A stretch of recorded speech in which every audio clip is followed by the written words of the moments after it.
Another universal file format used for web graphics is JPEG. In fact, JPEG is quite interesting because it can be used both for low-res and also high-res graphics. In fact, one of the main reasons why JPEG was originally created was so that photographers who have traditionally very large file sizes can transmit those large files across a network or over the web, but yet still maintain high-quality images.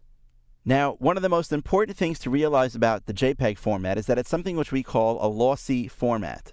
In other words, in order for a computer to take a regular file and reduce its file size to be smaller, it goes through this process called compression. Different file formats use different various ways to compress the files to save file size. For example, the GIF file format looks for solid areas of color and reduces the number of colors to save space in the file size. However, a JPEG does something a little bit different. It looks at an image, and an image normally has a tremendous amount of detail inside of it, and it tries to identify areas in the image where maybe that detail is not as important. Maybe it's in shadow areas or highlight areas that are kind of blown out, and by analyzing a photograph, it basically throws out that extra detail from the image. This reduces the file size. In fact, it can do so sometimes dramatically. However, it does so at the expense of losing detail inside of the image.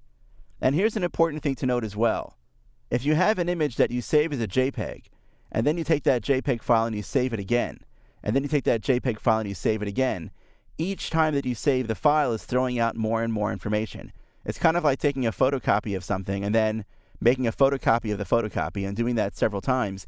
Each time you make a copy, the quality of those copies get worse and worse.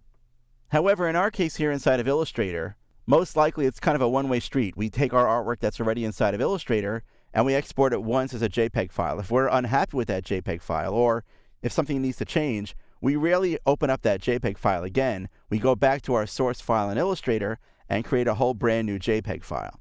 Still, it's important to understand what the settings are for JPEG files. So let's now take this exact same file here, the pagedesign.ai file, choose File, Save for Web, and I'm now going to choose the JPEG file format for, let's start off with just the logo that's right here. I'm going to click on the logo with the Slice Select tool and choose here JPEG for the file format. And I want to do this because I want to show you why the JPEG file format does not work very well for images that use flat color, for example, like this logo right here. Now, when I saved this file previously as a GIF file, it came in somewhere a little bit about over 8K in file size. But as you can see here, right now this JPEG is a little bit over 17K. So it's much larger. In fact, it's over double the size. But you can see that when you choose a JPEG file, you have a variety of different options for how much you want to compress that file. If you have maximum over here, maximum compression, what that really means is that we want to think about maximum quality. So that means that the higher setting that I choose here, if I choose maximum, for example, that means that the quality of my image will be set to the maximum, but I won't get as good as the compression rate, meaning my file size will still stay large. In fact, if I choose maximum right now, you see that my file size kicked up all the way over 45K. Obviously, the image looks great compared to the one that's over here, but at the expense of having a really large file size. So if you wanted to reduce the file size, you may take this compression setting and maybe set it down to medium. But when I do so, I'm going to zoom in over here just a little bit so you can actually kind of get a better idea of what's happening. You can see what's happening in the compression. One of the problems with JPEGs is that when it does this lossy compression, when it throws that information, I start to see artifacts in areas of color. So you can see over here by the sun, I see all these artifacts right here, especially in the white areas also. I'm seeing around the text here some really, really bad artifacting that's happening inside of the file. Now, if you remember, with the GIF file, I wasn't seeing that at all. And even with this really bad quality that I'm seeing, I'm still not close enough to the actual file size that I was able to get with the GIF file. So this is one of the reasons why working with JPEGs don't really work that well for areas of flat color. However, when dealing with photographs, well, that's a whole different story. So I'm going to switch to my hand tool over here, and let's kind of move around over here to the photograph itself. I'm actually going to go ahead now and use my Slice Select tool and click on this slice to activate it. And I'm going to switch now to the JPEG file format. Notice right now that my slice is set to the maximum size, but I'm going to go to the high size, for example. You can start to see a little bit of artifacts around just the edges of the body shape of the silhouette right here. But for the most part, I'm still seeing beautiful color and transitions throughout the rest of my image. Notice the file size now dropped down to 26K. If I zoom out just a little bit here so we can see the whole image, when I compare it to this one, it looks pretty good. I can even maybe go down to the medium setting here, and the image still looks great, and I've now just reduced that to 13K. This is the real benefit of using JPEG files, because JPEG does not have the limitation of working with just 256 colors. Now, because you can have so many different colors there, you can get beautiful transitions and smooth transitions and a tremendous amount of detail inside of your images. So obviously, when working with photographs, JPEG is the way to go. This also applies to when you're working with gradients.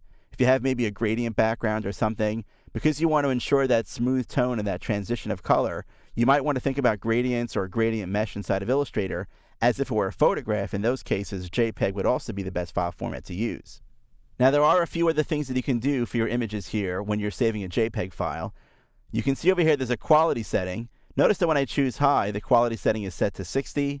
Really, these two are tied together. These are just presets that exist for different numbers. But if you wanted to kind of experiment, you're really kind of happy with the image in general, but you want to kind of do a little bit of tweaking, you can make it 65 quality, and that would give you something maybe a little bit better to work with. In addition, you can choose a blur setting, which when you do have a lot of artifacts, sometimes you really don't have a choice. You have a bad image to begin with, you're seeing some artifacts inside of your image. If you apply a slight blur setting, the blur setting will actually kind of start to blur out those artifacts, and true, maybe you'll lose some overall quality of the image as a whole. It might appear a little bit more blurry, but you won't see the artifacts. Ultimately, you just want to make sure that as a designer, you're making that decision and not the browser. Finally, you have the ability to set a matte setting, but I'll be honest with you, I really don't even know why this setting is here. The matte setting is important when I have non-rectangular edges, which may happen when I have transparency inside of an image. However, there's no capability for applying a transparent color or background inside of a JPEG image. A JPEG will always be rectangular in shape, meaning it'll always match up perfectly to any background color that it's set to. But hey, maybe Adobe's aware of something that I'm not, and that's why they put this setting in here. So these are the settings for JPEG files. Remember, they're always best for working with photographic images or continuous tone images like things like gradient mesh or gradients. But you want to avoid using JPEGs for things like text or things that have solid colors like logos.